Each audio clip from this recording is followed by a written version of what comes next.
Hi, it's Tricia here. Take a breath with me and see if this lands for you. On paper, your life looks fine. You're functioning, you show up, you get things done, and people rely on you. But inside, something feels off. You can't pinpoint it to one big dramatic problem, which kind of almost makes it worse. It's more like a consistent background hum of, is this it? Do I still feel like this after all the work that I've done? Now, you might be a successful woman who has a really high responsibility role, like in the public sector, corporate leadership, or the one who leans in at work and gets everything done. From the outside, you look competent, calm, and collected. On the inside, you feel exhausted, disconnected, and quietly like you're failing at your own life. You might catch yourself thinking, everyone thinks I'm doing great, but why do I feel like I'm quietly falling apart? You may hold it together in public and then fall apart in the car or in the shower or lying awake at night. You tell yourself, other people have it worse, I should be grateful. And then you feel guilty on top of already being exhausted and, I've done. I want you to hear this very clearly. Nothing is wrong with you. It's not because you're not resilient, grateful, or that you haven't been trying hard enough. It's anything, you've been resilient for a very long time. And that's part of why you feel so stuck. So underneath that stuck, flat feeling, there's usually a pattern that I call quiet self-betrayal. Now that may sound harsh, I know, but it's actually something that you learn to do to stay safe and to keep things running. Saying yes when every part of you is saying no. Staying quiet in meetings to keep the peace. Putting stability, reputation, and everyone else's needs above what's true for you. If you've grown up being the strong, reliable one, the one who copes, the one who holds it all together and keeps going, of course, you learned that in your world being the strong one was how you survived. Now, you are not silly or weak. This pattern was learnt. It helped you survive, to stay employed, to be liked, and to feel safe. You weren't taught self-awareness. You were taught to cope, to perform, and to keep going. There was never a class on how not to abandon yourself. You've improvised with what you had. So the problem is not that you lost yourself, beautiful. It's that over time you learned to leave yourself. Your mind, your body learned a program to keep others happy, stay safe, don't rock the boat. Now that old program had been running quietly in the background for many years now because nobody names that pattern.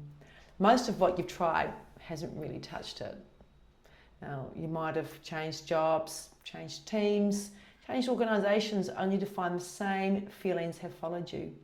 You may have read a whole bunch of self-help books, listened to podcasts, tried the planet and productivity systems, dabbled in meditation or therapy, which may have helped in the moment, but fully didn't change how you showed up. Now, you may have told yourself, right, I'll just be better with boundaries, and then froze or felt guilty when it came to time to actually say no. You may try to fix it by pushing harder, by being more disciplined, being more positive. And when those things didn't work, you probably turned it back on yourself, saying things like, I'm just not trying hard enough, or maybe this is just how it is for me. Now, what those approaches have in common is this. They sit on top of the old identity, the good girl, the fixer, the reliable one. They didn't help your nervous system, your brain, and your body feel safe enough to do the things differently. They often asked you to override yourself again in order to improve, so you end up exhausted from trying to change, on top of the very patterns that were already burning you out. Now, in my world, real change starts in a different order. For me, it starts with self-awareness, with internal clarity, way before action. You need to see where you are abandoning yourself and what you truly want. This is way before you overhaul your life. We need to feel safe before we can establish boundaries. Your body has to feel safe enough to hold the line, not just to know the right scripts. Now that no needs to come from your heart space, from your inner truth, not just from your head. We need to connect you to your true, authentic identity before we can change the behavior. So when you start seeing yourself as someone who doesn't portray herself, especially to keep the peace, your choices will naturally and beautifully begin to shift. Now, we do this gently through tiny, real-world experiments. One honest no instead of another automatic yes. One moment of pausing and checking in with your body before replying. One evening where you let yourself rest without earning at first. One tiny boundary, like of not checking emails after a certain time. One conversation where you let yourself be a little more honest with yourself. So these tests, you can't fail them. They're gentle experiments. One small act of not leaving yourself is a step closer to feeling at home in your own life. It's not about becoming louder, tougher, or a completely different person. It's about becoming more aligned with who you actually are and what you actually want.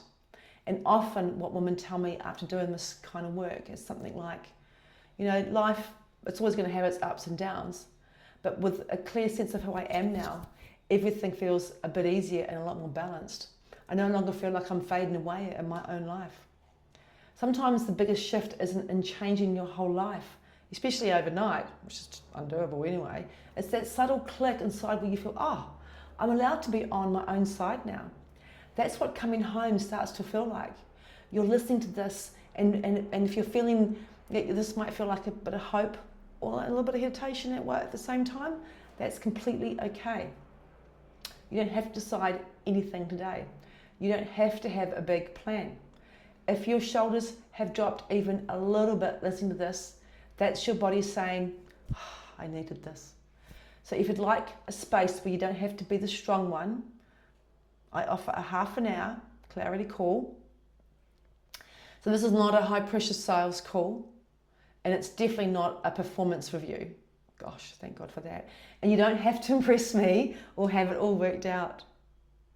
It's simply a safe space to put language to what's actually going on for you, to explore whether the kind of work I do of self-awareness might work to help be a fix for you, and so that you walk away clearer about your next step. And also, whether we work together or not is beside the point. The key thing is that you don't have to push, you don't have to have it all figured out, and you can come as you are, tired, messy, unsure, and I'll meet you there. If this speaks to you, give me a love heart in the thing below, and I'll send you a link to a clarity call. And because feeling stuck doesn't mean you're broken. It usually means a deeper, truer part of you is ready to stop being left behind. You deserve a life that feels like it belongs to you.